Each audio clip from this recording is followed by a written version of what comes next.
ஓம் ஸ்ரீ குருப்யோ நமக. ஹரிஹி ஓம். ஜெய் புவனேஸ்வரி. அனைத்து தமிழ் ஆஸ்ட்ரோலைஃப் நேயர்களுக்கும் உங்கள் வேத ஜோதிடர் பிரகாஷ் நரசிம்மனின் அன்பான வணக்கங்கள். Happy new year 2025. இந்த 2025ஆம் ஆண்டுக்கான நியூ இயர் ராசி பலன்கள். இந்த பலன்கள் அனைத்தும் பொது பலன்கள் மட்டுமே. திருக்கணித பஞ்சாங்க முறைப்படி கணிக்கப்படுகின்ற இந்த பலன்கள் உங்களுக்கு சாதகமாகவோ பாதகமாகவோ நடந்திட உங்களுடைய ஜனனகால ஜாதகம் மற்றும் தசாபுக்திகள் துணை நிற்க வேண்டும். இந்த வருஷத்தினுடைய ஆரம்ப நாளான ஜனவரி 1, 2025 அன்று இருக்கக்கூடிய கிரக நிலவரம், வருஷம் ஃபுல்லா கிரக நிலவரம் மாறிட்டே இருக்கும். இந்த 1ஆம் தேதி என்ன கிரக நிலவரமோ அதை பேஸ் பண்ணி தான் நம்ம இந்த வருஷத்தினுடைய பலன்களையும் கூட கழிச்சு பலன் சொல்ல போறோம். இந்த வருஷ ஆரம்பத்துல குரு பகவான் ரிஷபராசியில வக்ரகதியில் இருக்காரு. பிப்ரவரி 4ஆம் தேதி வரைக்கும் குரு வக்ரகதியில் இருப்பாரு. பிப்ரவரி 4 வக்ர நிவர்த்தி அடைகிறாரு. செவ்வாய் கடகராசியில நீச்சஸ்தானத்துல வக்கரமா இருக்காரு. கேது பகவான் கன்னி ராசியில சஞ்சாரம் பண்றாரு. விருச்சிக ராசியில புதன் குருவின் வக்கர பார்வையில நேரடி பார்வையில, தனுசு ராசியில சூரியன், அதாவது மார்கழி மாசத்துல இந்த நியூ இயர் பிறக்கிறது, அதனால சூரியன் தனுசு ராசியில இருக்காரு. மகர ராசியில சந்திரன் தன் பயணத்தை துவக்கிறாரு. நாள் கிரகம்னு சொல்லக்கூடிய சந்திரன் மகர ராசியிலிருந்து தன் பயணத்தை துவக்கிறாரு. அதே சமயம் கும்பராசியில சனி சுக்கிரன் சேர்க்கை, மீன ராசியில ராகு பகவான் சஞ்சாரம் பண்றாரு. இதுதான் இந்த வருட ஆரம்பத்தில் இருக்கக்கூடிய கிரக நிலவரம். இந்த வருஷத்துல சில கிரக பயிற்சிகள், முக்கியமான கிரக பயிற்சிகள் இருக்கு. அதாவது வருஷத்துக்கு ஒரு தடவை சில கிரக பயிற்சிகள் நடக்கிறது வேற, இந்த மாதாந்திர கிரக பயிற்சிகள் நடக்கிறது வேற. ஆனா இந்த வருடாந்திர கிரகங்கள்னு சொல்லக்கூடிய குரு, சனி மற்றும் ராகு கேது பயிற்சிகளுடைய நிகழ்வுகள் இந்த வருஷத்துல நடக்க போகுது. ஏன்னா இந்த வருஷம் ஒரு டேர்ன் ஆஃப் ஈவெண்ட்ஸ் நடக்கக்கூடிய வருஷம். உங்களுக்கும் சரி, எனக்கும் சரி, உலகத்துக்கே சரி மாற்றங்களை தரக்கூடிய ஆண்டாக இருக்கும். என்ன காரணம் அப்படின்னு கேட்டீங்கன்னா, 2.5 வருடங்களுக்கு ஒரு தடவை சனி பயிற்சி நடக்கும். அந்த சனி பயிற்சி இந்த வருஷம் 2025 நடக்க போகுது. மார்ச் 29 அன்று சனி பயிற்சி நடக்கிறது. மார்ச் 29, 2025 அன்று சனி பகவான் கும்பராசியிலிருந்து மீன ராசிக்கு பயிற்சி ஆகிறார். இது இந்த 2025 மார்ச்லேருந்து 2028 பிப்ரவரி வரைக்கும் இந்த இடத்துல இருப்பார். நடுவில் ஒரு 6 மாதம் 7 மாதம் அதிசாரமாக மேஷ ராசிக்கு போயிட்டு திரும்பி வருவார் 2027. மீன ராசிக்குள்ளே வந்திருக்கிற சனி பகவானுடைய பயிற்சியானது ஒரு அக்கௌண்ட் செட்டில்மெண்ட் மாதிரி. நம்ம எப்படி மாதம் அக்கௌண்ட் செட்டில் பண்ணுவோம், வருஷ கடைசியில் மார்ச் 31 ஒரு அக்கௌண்ட் செட்டில் பண்ணிட்டு ஏப்ரல் 1 திருப்பி அக்கௌண்ட் ஆரம்பிப்போம். அது மாதிரி இந்த வருஷம் இந்த சனி பயிற்சியானவர் மீன ராசிக்கு வரும்பொழுது அடுத்த 3 வருஷத்துல நாம பண்ணின பாவ புண்ணிய கர்மாக்களுக்கு அக்கௌண்ட் செட்டில்மெண்ட் பண்ணக்கூடிய வருஷம். அதனால இந்த 2.5 வருடங்கள் 3 வருடங்கள்ங்கிறது பல பேர்த்துக்கு நல்ல விஷயத்தையும் தருவாரு, சங்கடத்தையும் சேர்த்தே தருவாரு. அதனால கவனமா இருந்துக்கோங்க. அதே சமயம் இந்த வருஷத்துல வரக்கூடிய குரு பயிற்சி, மே மாசம் குரு பயிற்சி நடக்கிறது. மே 14ஆம் தேதி 2025 இரவு 8 மணிக்கு குரு பகவான் ரிஷப ராசியிலிருந்து மிதுன ராசிக்கு பயிற்சி ஆகிறார். இந்த இடத்துல 1 வருஷம் இருக்காரு. இதுல நடுவில் ஒரு 6 மாசம் கழிச்சு அக்டோபர் மாதம், நவம்பர் மாதம், டிசம்பர் 5ஆம் தேதி வரை குரு பகவான் வக்ரகதியில, அதாவது அதிசார கதியில கடகராசிக்கு உச்சஸ்தானத்துக்கு போயிட்டு திருப்பி வக்ரகதியில பின்னோக்கி மிதுன ராசிக்கு வந்துடுவாரு. அதுக்கப்புறம் 2026 ஜூன் மாசம் வரைக்கும் அங்கதான் இருக்க போறாரு. இதுக்கு அடுத்ததாக அடுத்த பயிற்சி, 3வது கிரக பயிற்சிங்கிறது ராகு கேது பயிற்சி. மே 19, 2025 விடியற்கால 2 மணி 52 நிமிடங்களுக்கு ராகு பகவான் மீன ராசியிலிருந்து கும்பராசிக்கும், கேது பகவான் கன்னி ராசியிலிருந்து சிம்ம ராசிக்கும் ஆன்டி கிளாக் வைஸ்ல பயிற்சி ஆகிறாங்க. இதுதான் இந்த வருடத்தில் நடக்கக்கூடிய கிரக பயிற்சிகள். இந்த கிரக பயிற்சிகளை கொண்டு தான் இந்த வருஷத்தினுடைய பலன்களை நம்ம அலசி ஆராய போறோம். இதன் மூலமாக உங்களுக்கு 2023, 24, 22ல ஏற்பட்ட சரிவுகள், சங்கடங்கள் எல்லாம் இந்த வருஷத்திலிருந்து மாற்றத்தை தரக்கூடிய வகையில் இருக்கும். நல்ல மாற்றங்களாக அமைய வேண்டும் அப்படிங்கிற பிரார்த்தனையோட வாருங்கள் உங்கள் ராசிக்குண்டான பலாபலன்களை ஆராய்வோம்.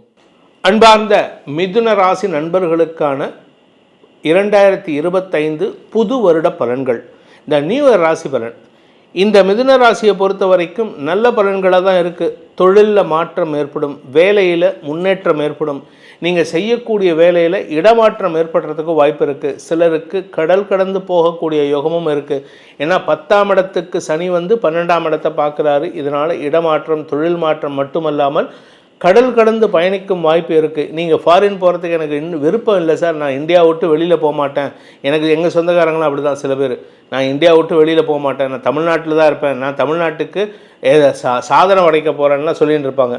அவளை பொறுத்த வரைக்கும் அந்த மாதிரி இருக்கிறவாளுக்கு கூட, ஏன்னா எனக்குமே அந்த எண்ணம் உண்டு, அந்த மாதிரி இருக்கிறவாளுக்கு கூட இந்த வருஷம் கடல் கடந்து பயணிக்கும் யோகம் ஏற்படும். எதனால் அப்படின்னு கேட்டால்னா, ஏதாவது ஒரு ஆப்பர்ச்சுனிட்டி கிடச்சி ஒரு சின்ன டூர் மாதிரி, ஒரு வெக்கேஷன் மாதிரி நீங்கள் போயிட்டு வரதுக்கு வாய்ப்புகள்லாம் இருக்குது. இதில் குரு உங்கள் ராசிக்குள்ளே வராரு, விரயஸ்தானத்திலேருந்து குரு உங்கள் ராசிக்குள்ளே வராரு மே மாதம். இதனால் மே மாதம் வரைக்கும் உங்களுக்கு செலவுகள் ஜாஸ்தி ஆகிறதுக்கு வாய்ப்பு இருக்குது. உங்களுக்கு வருமானத்தின் மூலமாக அதிகமான லாபம் ஏற்படுறதுக்கு வாய்ப்பு இருக்குது. மே மாதத்துக்கு மேலே பார்த்தீங்கன்னா பிட்வீன் மே டு அக்டோபர் குரு உங்கள் ராசிக்குள்ளே இருப்பார். அந்த சமயத்தில் திருமண வயதில் இருப்பவர்களுக்கு திருமண யோகம் கைகூடும். அது மட்டும் இல்லை, நல்ல நண்பர்கள் அமைவார்கள். அந்த நண்பர்கள் மூலமாக உங்களுடைய தொழிலுக்குண்டான முதலீடுகளை பெறுவதற்கும் வாய்ப்பு இருக்குது. நீங்கள் புதுசாக பிஸ்னஸ் ஆரம்பிக்கணும் அப்படின்னா தாராளமாக முயற்சி எடுக்கலாம். ஆனால் நண்பர்கள் விஷயத்தில் நீங்கள் எடுக்கக்கூடிய முடிவு வந்து ஆக்சுவலாக நல்லதாக இருக்குது. ஏன்னா குரு வந்து 7ஆம் இடத்தை பார்க்குறாரு, சனியும் 7ஆம் இடத்தை பார்க்குறாரு.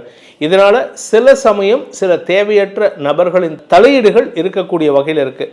அக்டோபர் டு டிசம்பர் பார்த்தீங்கன்னா குரு வக்ரகதியில், குரு வந்து 2ஆம் இடத்துல உச்சபலத்தை அடைகிறார் நவம்பர் மாதம் வரைக்கும். அதுக்கப்புறம் நவம்பர்லேருந்து வக்ரகதியில் பின்னோக்கி உங்கள் ராசிக்குள்ளே வராரு.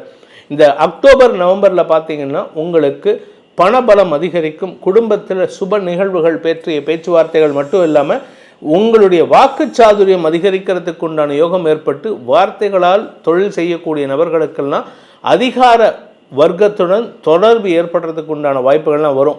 ஸோ உங்களுடைய வார்த்தைக்கு மரியாதை கொடுத்து உங்களுக்கு பதவி கொடுக்கறதுக்கு உண்டான யோகம் ஏற்படும்.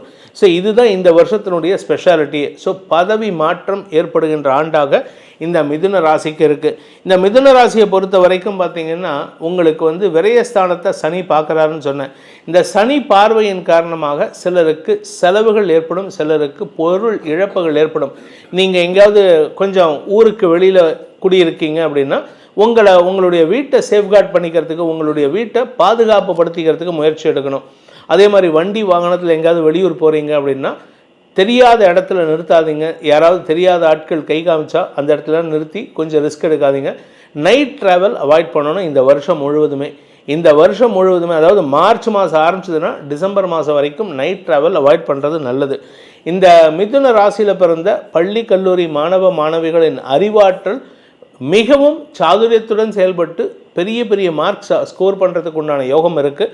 அதனால் படிக்கிற குழந்தைகளுக்கு நல்ல நேரம் ஆரம்பம். உங்களுடைய முயற்சிக்கு உண்டான வெற்றிகள் கிடைக்கக்கூடிய ஆண்டாக இருக்கும். நீங்கள் ஃபாரின் போய் படிக்கணும், எம்எஸ் படிக்கணும், எம்டி படிக்கணும், இல்லை எம்பிஏ படிக்கணும் அப்படின்னா அந்த முயற்சியெல்லாம் இந்த வருஷம் சக்ஸஸ் கிடைக்கிறதுக்கு வாய்ப்பு இருக்குது. உத்தியோகத்தில் இருக்கிறவங்களுக்கு இடமாறுதல் ஏற்படும். ஆனால் நிறைய அவுட் சைட் கண்ட்ரி ட்ராவல் பண்ணுற மாதிரி இருக்கும். வெளியூர் பிரயாணங்கள், வெளிநாட்டு பிரயாணங்கள் ஆரம்பத்திலே சொன்னது போல் உங்களுக்கு நிறைய வரத்துக்கு உண்டான யோகம் இருக்குது. என்ன ஒரே ஒரு விஷயம்னா உங்களுக்கு உடல் சோர்வு அதிகரிக்கும். ஏன்னா காரணம் என்னென்னா 4ஆம் இடத்தை சனி பார்க்கறதுனால சுகத்தை குறைத்து கொள்ளக்கூடிய யோகம். அதாவது சுகத்தை குறைக்கிறதுனா நீங்கள் போகிற இடத்துல வந்து ஹோட்டலில் வந்து நீங்கள் வசதி இருக்காது, ஒரு சின்ன பெட்டு மட்டும் கொடுப்பாங்க, சாப்பாடு ஒழுங்காக இருக்காது. ஸோ இந்த மாதிரி கஷ்டங்கள்லாம் அனுபவிக்கிறதுக்கு வாய்ப்பு இருக்குது. தாயாருடைய ஆரோக்கியத்திலும் உங்கள் வீடு, மனை, வண்டி, வாகனம் போன்ற பராமரிப்பு செலவுகள் ஏற்படுறதுக்கும் வாய்ப்புகள் இருக்குது. ஸோ இதுதான் உங்களுக்கு உண்டான பலன்கள். இந்த பலன்கள் உங்களுக்கு சாதகமாக நடக்கணும். எனக்கு பிரச்சனை வரக்கூடாது சார், நான் கஷ்டப்படக்கூடாது சார், இருந்த கஷ்டம் படக்கூடாதுன்னா நம்ம சொல்கிற பரிகாரத்தினால உங்களுக்கு கஷ்டம் வராமல் இருக்காது. அந்த கஷ்டத்தை எதிர்கொள்ளும் மனோ தைரியத்தை உங்களுக்கு கொடுக்கக்கூடிய வகையில் தான் இருக்கும். அந்த எதிர்கொள்ளும் ஆற்றல் இருக்குல்ல, ஃபேஸ் பண்ணுற அந்த கான்ஃபிடென்ஸ், அதை கொடுக்கறது தான். அது என்ன அப்படின்னு கேட்டீங்கன்னா குரு பகவான் வழிபாடு பண்ணணும், சிவபெருமான் வழிபாடு பண்ணணும். சிவபெருமானை நீங்கள் திங்கட்கிழமை தோறும் சிவ அஷ்டோத்திரம், சிவபுராணம் படித்து வழிபட்டு வாருங்கள். உங்களுக்கு அனைத்து விதமான நன்மைகளும் ஏற்படும். அதனால் உங்களுக்கு மனோதிடம் அதிகரித்து எப்பேற்பட்ட சிக்கல் வந்தாலும், இப்போ நைட்டு ஒரு ட்ராவல் பண்ணுறீங்க, வனாந்தரத்தில் மாட்டிக்கிறீங்க, வண்டி பஞ்சர் ஆகிடுது, யாருமே இல்லை, ஒரே ஒரு ஆள், ஒரு 2 பேர் திருட்டு பசங்க வராங்க உங்களை மிரட்டி பறிக்கிறதுக்கு. அந்த இடத்துல கரேஜியஸை நீங்கள் ஃபேஸ் பண்ணுவீங்க. அந்த தைரியத்துக்கு தான் வந்து சிவபெருமானை பிரார்த்தனை பண்ணணுமே தவிர, நீங்கள் சிவபெருமானை பிரார்த்தனை பண்ணால் எனக்கு கஷ்டமே வராது, திருட என்கிட்ட பக்கத்தில் வரமாட்டான்லாம் சொல்ல முடியாது. ஸோ சிவபெருமானின் அருள் உங்களுக்கு பரிபூர்ணமாக கெட்டிடும். இதன் மூலமாக நன்மைகள் ஏற்படும். இதுவரை உங்கள் ராசிக்குண்டான 2025ஆம் ஆண்டுக்கான பலன்களை தெரிந்து கொண்டீர்கள்.